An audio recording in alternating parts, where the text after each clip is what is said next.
can't believe you're still here. Why haven't you packed your bags yet?" Kyle's voice boomed through the kitchen, his sharp words echoing off the tiled walls. I wiped my hands on a dish towel, fighting the urge to snap back. "Because this is my home too, Kyle. I'm not leaving just because you bark orders," I responded, keeping my voice steady. "Don't make this harder than it has to be, Jenna. I can send you packing anytime I want." Funny, I thought I had a say in my own life. I bit back anger, not wanting our 7-year-old son, Evan, to hear us fight again. He was in his room, probably trying to tune out our voices by burying himself in his toys. I turned away from Kyle, focusing on the streaked window above the sink. The yard outside, with its overgrown grass and forgotten swing set, was a far cry from the loving home I'd once dreamed of. The clinking of plates was all the response I gave him. He scoffed and stormed out, but his words lingered like a bad smell. Later, I found myself on the phone with my brother Logan. He was in his early 40s, always the solid rock in my life. "Logan, do you have a minute?" I asked, feeling the sting of tears in my eyes. "Always for you, sis. What's going on?" "It's Kyle. Again, he keeps pushing me to leave. I don't know how much more I can take."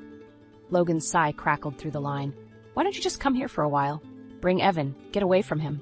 "I wish it were that easy," I said, glancing at the clock. It was close to dinner. "You know how he is. He won't let me go that easy. Besides, there's Clara to deal with, too." "Ah, the ever-dramatic Clara," Logan muttered. "I swear she lives to make my life hell. She's been staying here more often, criticizing everything from my cooking to how I parent Evan." Logan's voice turned serious. "You deserve better than this, Jenna. So does Evan. Just remember that." I swallowed the lump in my throat and thanked him. Placing the phone back on the counter, I pondered if things would ever change. A tear escaped down my cheek as Clara's words from this morning rang in my memory. "You call this a clean house, Jenna? I can see dust everywhere, and Evan's room is a disaster." I glanced around. It wasn't messy, just lived in, but Clara's version of clean was impossible to achieve with a child around. Evan emerged from his room, rubbing his eyes. "Mom, can we have spaghetti tonight?" I smiled and ruffled his hair. "Sure thing, buddy. Go wash up." As I boiled water, I heard Clara's footsteps. Her perfume announced her presence before she spoke. "Jenna, I need you to organize a reunion for my birthday, a big celebration with the family. And yes, it will be on your dime." My grip on the spoon tightened. "Of course, Clara. Anything else?" She smirked. "Just try not to embarrass us again." I felt my anger bubbling beneath a mask of compliance. "I'll make sure everything is perfect." "Good. I'll expect nothing less." She drifted away, leaving a trail of condescension. I owed her nothing, but found myself trapped, again and again, in her web. That night, after putting Evan to bed, I stared at the ceiling, my mind churning. It was clear now. If I stayed passive, Clara and Kyle would drain every ounce of happiness from me. I had to be strong, not just for me, but for Evan. Maybe I couldn't leave just yet, but I could start planning my way out. Their control had to end, and I would be the one to break free. I switched off the lamp by my bedside, the darkness covering the grimly determined smile on my face. Tomorrow, I would take the first step. Because this was no longer just about survival. It was about making them pay for every wound, every scar. I awoke the next morning to the sound of the front door slamming. Kyle was already gone. Probably off to some meeting that he'd cobbled together to look busy. I got up and started my usual routine, putting on a pot of coffee and preparing breakfast for Evan. "Mom, can I have pancakes today?" Evan asked, a hopeful look in his eyes. "Sure thing, buddy. Pancakes it is," I said, smiling at him. As I flipped the pancakes, my mind drifted to the conversation with Logan last night. Just as I placed a plate in front of Evan, Clara walked in, her expression as sour as ever. She took one look at the pancakes and shook her head disapprovingly. "Pancakes again? You should be giving him something healthier," Clara sneered, taking a seat at the table. "Good morning to you too, Clara," I replied, my voice level. "Morning," she said curtly before turning to Evan. "Your mother should make you oatmeal. It's much better for you." Evan looked confused, glancing between us. "I like pancakes, Grandma." Clara huffed, but before she could retort, the phone rang. I picked it up. "Jenna, it's Emily. I heard about the reunion. Do you need help planning it?" Her voice was warm and understanding. My grip on the phone softened. "Yeah, that would be great, Emily. Thank you." We made plans to meet up later that day to go over the details. The thought of seeing Emily lifted my spirits a bit. She always knew how to make me feel better. After walking Evan to the bus stop, I headed to Emily's office. She greeted me with a hug. "Let's get you some coffee," Emily said, leading me to her cozy office. We sat down and I poured out the whole story. Kyle's threats, Clara's insults, the forced reunion. Emily listened, her face a mask of concern. "Jenna, you're stronger than you think. We'll make this reunion, but on your terms." We spent the next hour brainstorming. Emily's ideas were brilliant. She suggested ways to subtly sabotage the reunion, making it seem like everything was perfect on the surface while slowly exposing the cracks underneath. "That's genius," I said, feeling a strange sense of empowerment. "It's what friends are for." "We'll show them who's really in charge," Emily said, her eyes gleaming with determination. When I returned home, Clara was waiting in the living room, her sharp eyes narrowing as I entered. "Where have you been? This house isn't going to clean itself," she snapped. "I was meeting with Emily to plan your reunion," I said, keeping my voice calm. "Well, make sure it's done right, and remember, no expenses spared. I want this to be remembered," Clara demanded, as if she were the queen, and I, her lowly subject. "Of course, Clara. It will be unforgettable," I replied, and I meant every word. As Clara strutted away, I clutched my phone, ready to text Emily. The plan was starting to take shape. That evening, as I tucked Evan in, he looked up at me and said, "Will you be at the reunion too, Mom?" "Yes, sweetheart, I will. But it's just a party for adults, so you won't have to worry about it," I assured him, brushing back his hair. "Okay, I just don't like it when Grandma makes you sad," he said softly. I kissed his forehead. "Don't worry about that, Evan. Things are going to get better." As I closed his door, I realized that my battle wasn't just for me. It was for Evan too. Protecting him from the toxic web Clara and Kyle had spun was as important as breaking free myself. The next few days, I worked with Emily on the reunion plans while maintaining a facade of obedience at home. With every snide comment from Clara, with every dismissive glance from Kyle, my resolve hardened. Soon, very soon, they'd all see the truth. And this elaborate facade they had built would come crashing down, leaving nothing but the rubble of their pretenses and lies. Kyle cornered me in the hallway right after I finished tucking Evan in. I could see the frustration etched on his face. "Jenna, about this reunion, I expect you to handle everything. All the logistics, the finances, everything." I nodded, keeping my expression neutral. "Of course, I already have a plan." "You better not screw this up," he added, leaning in close enough for me to smell the whiskey on his breath. "I won't." I stepped back, creating some distance between us. "Anything else?" He smirked. "Just remember, all eyes will be on you. If you fail, it's on you." His threat hung in the air as he turned and walked away, leaving me standing there with a sense of impending doom. My phone buzzed in my pocket. It was a message from Logan. "Need anything? Call me." I felt a surge of gratitude, but tonight wasn't the night to call. Kyle's words still echoed in my head, but there was something else I needed to focus on, figuring out how to turn his arrogance into an opportunity. The next day, I was back at Emily's office. She had files and folders spread out, charts showing everything from seating plans to catering options. "Emily, have you ever managed something this complicated before?" I asked, slightly overwhelmed. She laughed. "This is my forte, Jenna, but more importantly, how are you holding up?" "I'm ready to play my part," I replied. "Kyle wants me to handle everything, and I plan to do just that." A look of concern crossed her face. "We need to make sure you stay focused. Don't let him or Clara break your spirit." "Trust me, they won't get the better of me," I said with a determined smile. Together, we went through every detail. Emily had contacts in every industry you could imagine. We arranged for the best caterers, the most exquisite decorations, and a guest list that would make Clara proud on the surface. But underneath it all, there was a carefully laid trap. That evening, after making dinner for Evan and putting him to bed, I decided to confront Kyle about something that had been bothering me: the finances. I had stumbled across his credit card statements hidden in his office a few days ago. The balances were staggering, and it painted a different picture from the one he usually showed. "Kyle, we need to talk about something," I started as he watched TV. "What now?" he asked, not even bothering to look away from the screen. Our finances. I found some statements, and it looks like we're in trouble. He muted the TV and stared at me. You had no right to snoop around, he snapped. What's going on, Kyle? Why are we in so much debt? All you need to know is that I have it under control. Stay out of it, he said, standing up and towering over me. If you really had it under control, we wouldn't be in this mess, I shot back. He grabbed my arm, not hard enough to hurt, but hard enough to make a point. I said, stay out of it. I wrenched my arm free, my heart pounding.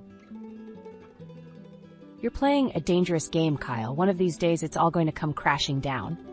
He laughed, a cold, mirthless sound. We'll see about that. I retreated to my room, my mind spinning with thoughts of what I'd uncovered.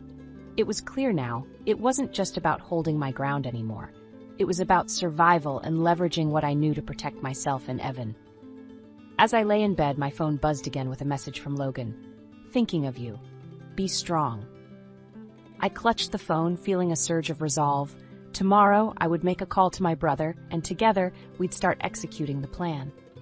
The clock was ticking, and every second brought me closer to the reunion, closer to exposing the truth.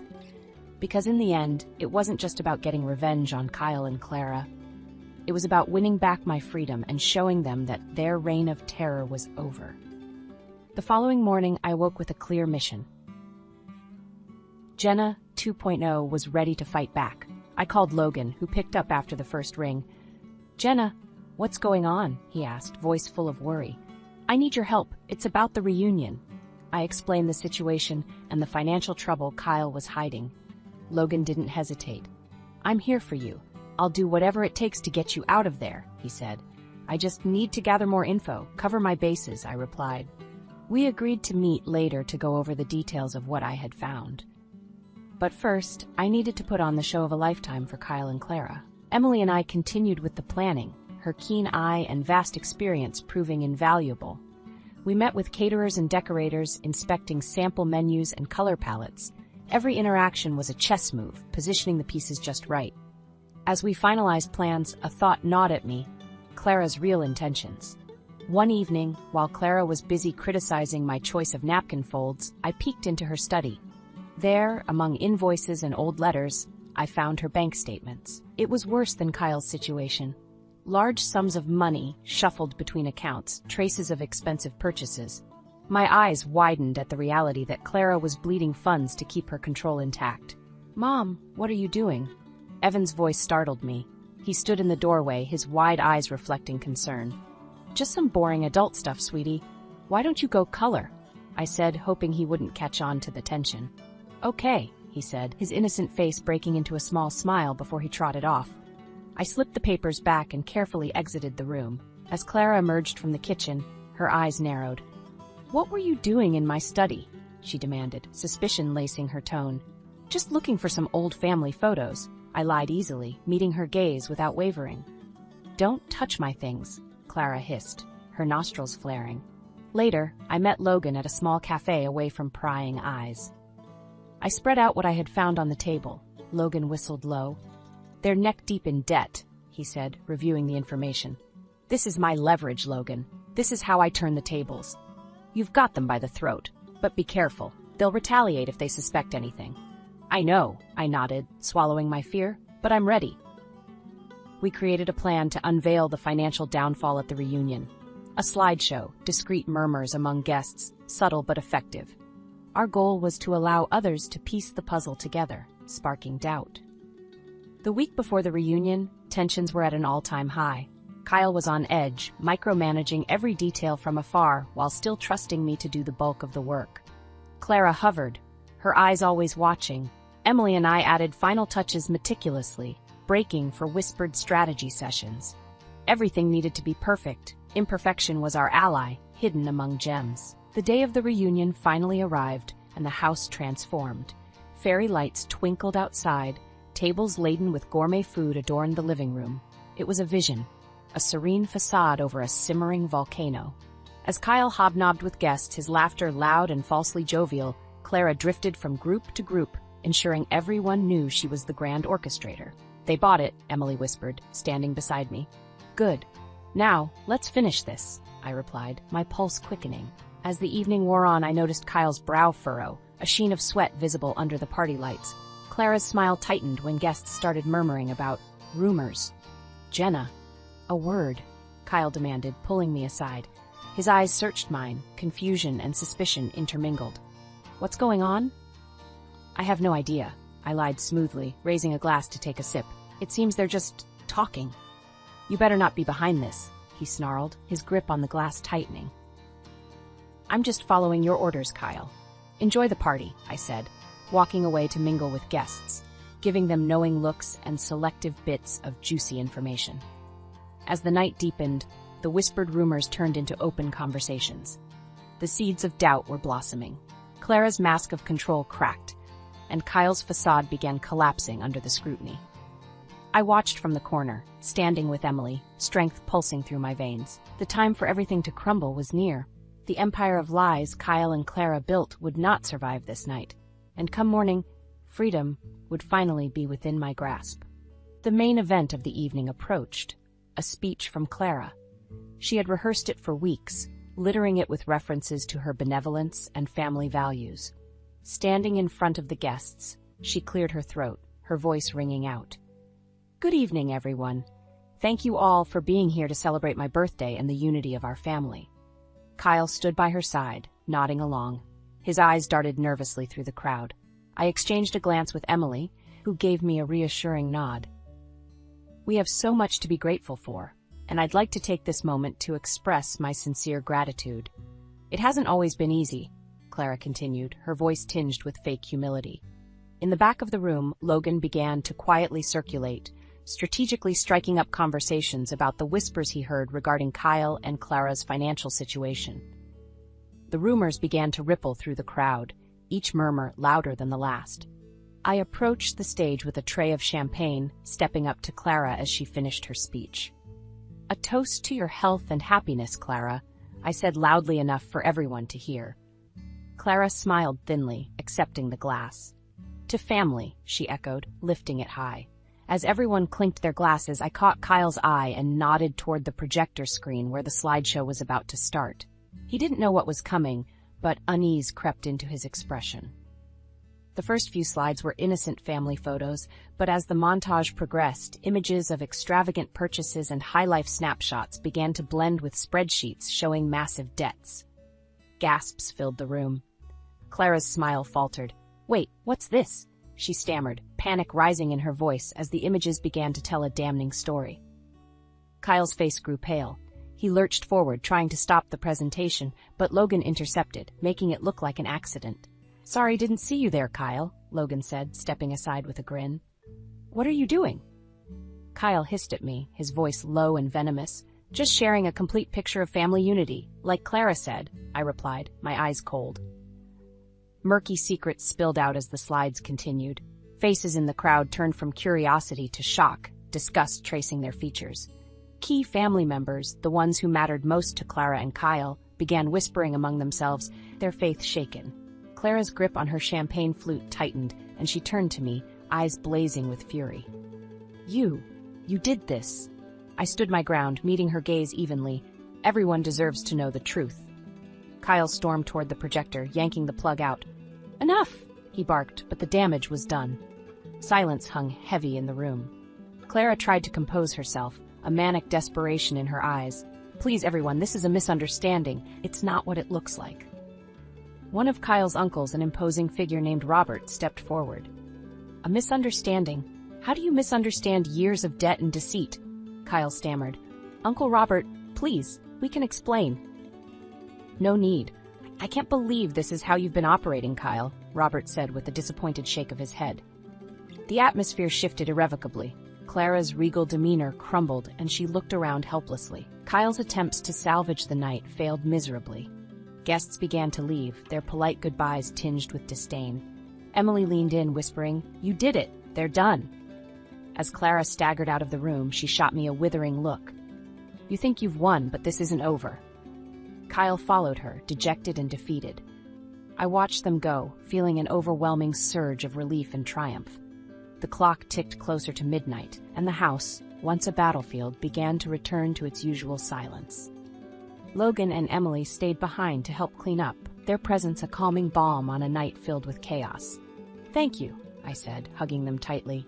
"No thanks needed, sis. You were incredible," Logan said, pride in his eyes. Emily added, "This is just the beginning, Jenna. Now you can start truly living." And for the first time in a long while, I believed her. The house that had once felt like a prison was now just a building, stripped of its power over me. Tomorrow would be a new day, and I was ready to face it, stronger and freer than ever before. The morning after the disastrous reunion, I woke up feeling strangely light, but the sound of Clara's strident voice soon shattered the newfound peace. "How dare you humiliate us like that?" Clara screeched, barging into the kitchen where I was making Evan's breakfast. Before I could respond, Kyle stormed in after her, his eyes blazing with fury. "You think you're clever, don't you, Jenna? I'll make sure you regret this." I took a deep breath, standing my ground. The truth was bound to come out. You can't blame me for your lies. Clara lunged at me, but Kyle held her back. "You've turned this family against us," she spat, her eyes wild with rage. "You'll pay for this." "You brought this on yourselves," I said calmly. "Now, if you don't mind, I have a son to feed." Just then, Evan walked in, rubbing his sleepy eyes. "Mom, what's going on?" "Nothing, sweetie," I said, smiling down at him. "Just go get dressed for school, okay?" Evan nodded and shuffled back to his room. His presence diffused some of the tension. Kyle leaned in close, his voice low. "This isn't over, Jenna. You'll regret ever crossing me." I met his gaze, unflinching. "Try me." With a final glare, Kyle turned and dragged Clara out of the kitchen. The tension was palpable, but I refused to let it break me. Not now, not ever. Once Evan was off to school, I called Logan and filled him in on the morning's confrontation. "Jenna, you need to be careful. Kyle sounds unhinged," Logan warned. "I know, but I'm not backing down," I replied. "I need to do this, for me and Evan." We agreed to keep in close contact and ensure my safety. I spent the rest of the day working with Emily on potential job opportunities and figuring out my next steps. As the afternoon bled into evening, Kyle confronted me again. This time, he had a disheveled and weary Clara in tow. "What now?" I sighed, exhausted by their relentless anger. "You need to fix this," Kyle demanded. "Call the family. Tell them it was all a misunderstanding." "Why would I do that?" I asked, folding my arms across my chest. "Because if you don't, I'll make sure you and Evan have nothing," he threatened, his face inches from mine. "You forget," I said coldly, "that I already have nothing, thanks to you." Clara, her face twisted with desperate anger, chimed in. "You just wait, Jenna. You think you're smart, but we'll see how long you can last without us." I smirked, feeling a rare sense of power surge through me. "Watch me." They stormed out, leaving me alone in the quiet house. I sat down, my heart pounding with a mix of fear and exhilaration. They were losing control, and they knew it. Later, as I tucked Evan into bed, he looked up at me with concern. "Mom, are we going to be okay?" I brushed the hair from his forehead and smiled. "Yes, Evan, we're going to be just fine." The days following the reunion were a whirlwind of whispers, calls from concerned family members, and the slow unraveling of Kyle and Clara's control. The final blow came when Robert, Kyle's influential uncle, arrived unannounced. "I need a word with you, Jenna," he said, his expression serious yet kind. "Of course," I replied, leading him to the living room. "I wanted to apologize for what you've been through," Robert started. "It's clear now that Kyle and Clara have been living a lie." "Thank you," I said, touched by his sincerity. "And that's why I've decided to support you and Evan. Whatever you need, I'm here." Relief washed over me, and for the first time in a long while I felt a true sense of hope. "Thank you, Robert. That means more than you know." With Robert's backing, the tide had truly turned. The fortress of lies Kyle and Clara had built was in ruins, leaving them exposed and isolated. That evening, as I stood on the porch watching the sunset, I knew the battle was far from over. But I had allies, strength, and most importantly, the determination to see it through. Tomorrow would bring new challenges, but for tonight, I let myself savor this small victory. Evan and I were on the path to freedom, and no one, not Kyle, not Clara, could stop us now. The fallout from the reunion continued to ripple through our lives. Clara's usual iron grip on the family began to weaken, her manipulations exposed to those who once revered her. She was dealing with the social ostracism that came with her unveiled deceit, while Kyle's temper spiraled out of control. One evening, Kyle confronted me. his anger a barely contained storm. "You've ruined everything, Jenna," he shouted, his face flush with rage. I stood firm, keeping my voice steady. "This was your doing, Kyle. You and Clara lied and deceived everyone." He took a menacing step toward me, but just then, the phone rang. It was Emily. I answered, keeping my eyes locked on Kyle. "Jenna, are you okay?" Emily asked, her voice tight with concern. "I'm fine, Emily," I replied, my tone deliberately calm. "What's up?" "I've got a job opening at the planning business. I think you'd be a perfect fit. Can you come by tomorrow to discuss it?" I couldn't help the small smile that tugged at my lips. "Absolutely. Thanks, Emily. I'll see you then." As I hung up, Kyle's snarl pulled me back. "A job? Now you think you can just walk away?" "Yes, Kyle. That's exactly what I think," I replied, walking past him without fear. The next day, I met with Emily and signed on to help her with events. It was a small but empowering start, a step toward financial independence. Later that week, Clara's desperation reached new heights. At a family gathering, which she had not organized, a scene erupted. Clara stumbled to her feet, visibly intoxicated. "You all believe Jenna's lies over your own blood," she shrieked, swaying slightly. I watched from the corner, seeing key family members cringe and move away. Robert stood up, his face displaying a mix of pity and disdain. "Clara, sit down before you make a bigger fool of yourself," he commanded. "Fool? You think I'm a fool?" She laughed, a high-pitched, unsteady sound. "You're the fools for turning against me." Kyle tried to pull her back, whispering urgently, "Mom, stop this, you're embarrassing us." But Clara pushed him away, her expression wild. "No, they need to hear this. Everything I did was for this family, for you, Kyle." Robert intervened, his voice sharp. "Enough, Clara. We've had enough of your lies." Her face twisted with rage and hurt, and she began to cry, finally breaking down in front of everyone. Kyle looked around, his face red with shame and anger. Feeling the moment was right, I stepped forward. "It's time to end this charade, Clara. The truth is out, and it's better for everyone if you just accept it." Clara's eyes locked onto mine, filled with pure venom. "You think you're so righteous, Jenna, but you'll pay. Mark my words, you'll pay." With that, Clara stormed out, and Kyle followed her, his steps heavy with defeat. The room remained silent, filled with the weight of the evening's drama. I slowly released the breath I hadn't realized I was holding. Robert approached me. "You handled yourself well, Jenna. Don't let them drag you down anymore." "Thank you, Robert. I appreciate your support," I said, my voice a little shaky but firm. Returning home, I found Evan drawing pictures at the kitchen table. His innocent presence grounded me, reminding me of what this fight was truly about. "Hey, buddy, what are you working on?" I asked, ruffling his hair. "A picture for you, Mom. See, it's us at the park." I looked at the drawing, my heart swelling with love and determination. "It's beautiful, Evan, just like you." The days went by, and slowly the storms receded. Clara retreated from social circles. Her influence diminished. Kyle, faced with the full extent of his financial ruin, became a shadow of his former self. Meanwhile, my routine with Evan became a source of strength. Mornings full of breakfast laughter, evenings filled with bedtime stories. The toxicity that once dictated our lives was fading, replaced by peace. As I lay in bed one night, my phone buzzed with a message from Logan. "Proud of you, sis. You did it." I smiled, feeling a deep sense of accomplishment. "Yes, we did," I whispered to myself, knowing this victory wasn't mine alone. Evan's quiet breathing from his room was a reminder that our journey was far from over, but for the first time I felt we were truly free. And that was more than enough to face whatever came next.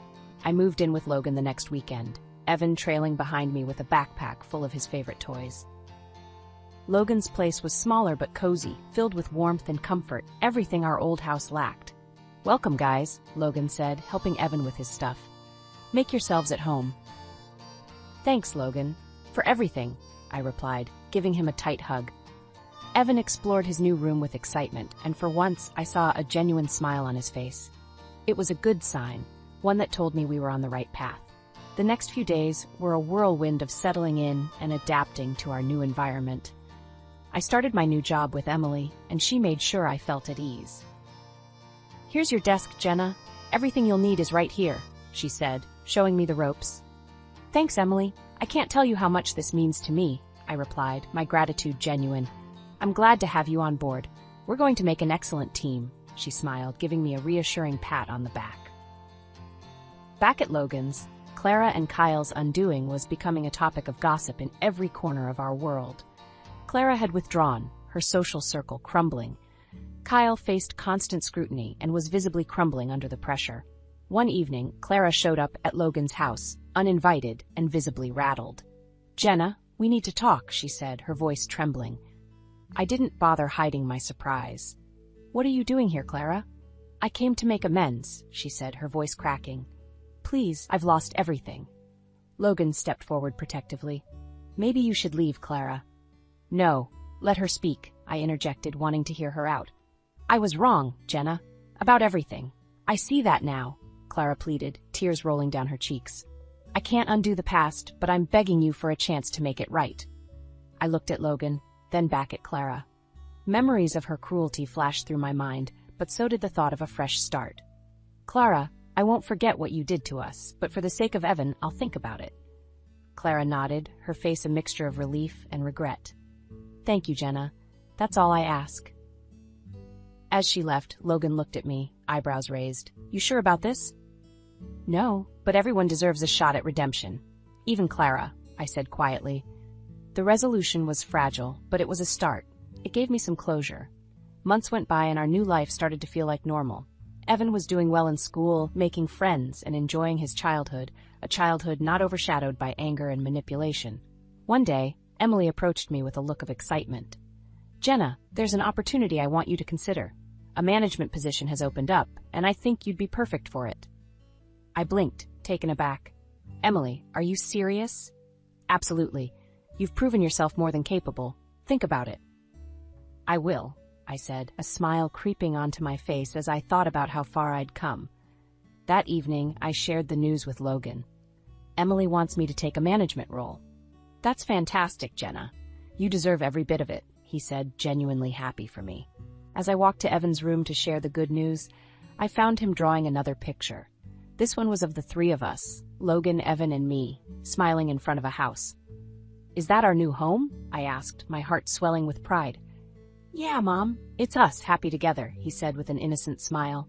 Tears welled up in my eyes, and I hugged him tightly. "You did a great job, Evan. It's perfect." Looking at the picture, I realized that revenge had transformed into a journey of growth. We had moved past the pain and found strength in each other. No longer bound by the toxic grasp of Kyle and Clara, we were free to rebuild our lives.